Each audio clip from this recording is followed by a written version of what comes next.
Hi, my name is Attorney Walter Rudolph Hnot III. I'm with Disability Resolution PA. Let's go ahead and get started. So here's what you need to know.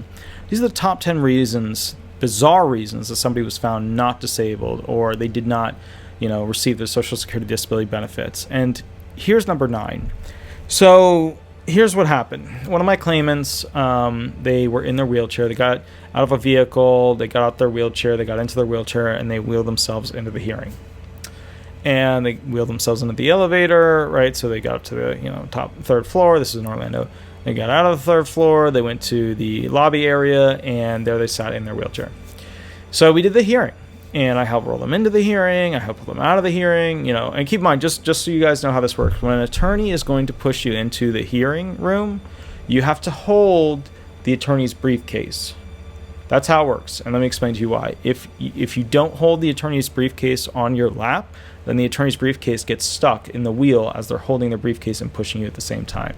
So just so you know, if your attorney comes over to you and is like wheeling you in, and you're like, what's going on when the attorney goes like this with this brief? That's because you're supposed to hold his briefcase when he wheels you in. Okay.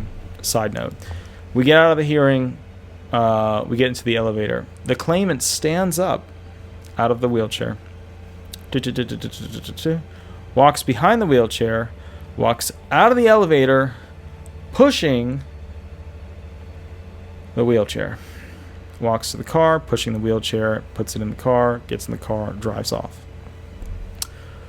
Okay, so here's the thing.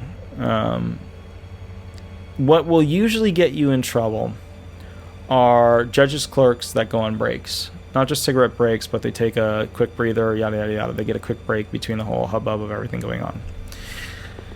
Once again, one of the clerks saw the claimant doing that, and bottom line is that I found out through the grapevine that the individual, was, and I knew because I was in the elevator, and it's nothing I can do about that. If the claimant's feeling better at that moment to go ahead and walk behind the chair, to go ahead and put it in his car, it is what it is.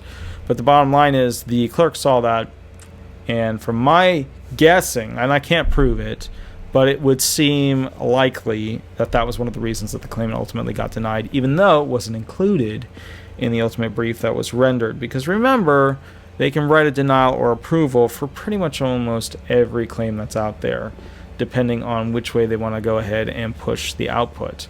So just kind of remember that in the whole scheme of things, all right? Just always consider yourself under surveillance. Don't be a liar. I don't know if this person was being a liar about his impairments, to what degree. Remember, I look at the medical, I know the medical, I look at the administrative, the legal, the penal, all that stuff. I don't know if he was just feeling really good. His medication bumped in, and boom, he's feeling better to walk. I don't know. The argument could be made that he's got to push the chair because he's got to put his weight on it. If he couldn't push the chair, he wouldn't be able to walk because he needs some sort of stabilization. Whatever. But the bottom line was, it doesn't look good. All right?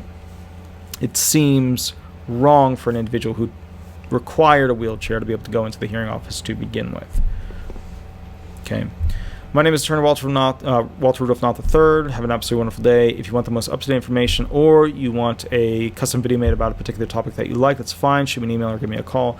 Also, 8 to 10 every Thursday, I go live on YouTube and answer questions for people who want to know about how something works. And so kind of the bottom line with that whole structure is, if you basically want to go ahead and have me run hearing questions with you or just ask me weird questions about your particular situation, that's fine.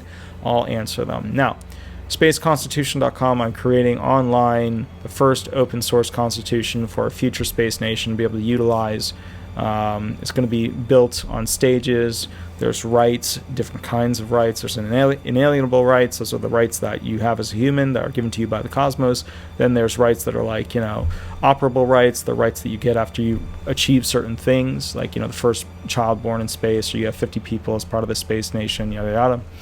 There are operable ones. There's geographic ones. If there's a certain thing that's part of that planet that you are living on as part of that nation, that you should have access to that particular resource to be able to utilize it. So there's all kinds of different rights that are being afforded to an individual, and I'm creating the platform and a lot of the brain logic behind it to go ahead and allow others to start to push to create what they believe should be the first constitution for the first space nation. Something pretty cool. My name is Attorney Walter Rudolph Hnot III. I'm with Disability Resolution PA, an Orlando Orange County-based Social Security disability law firm. If you have any questions or you want anything at all, just shoot me an email and we'll go from there. Thanks so much. Bye-bye.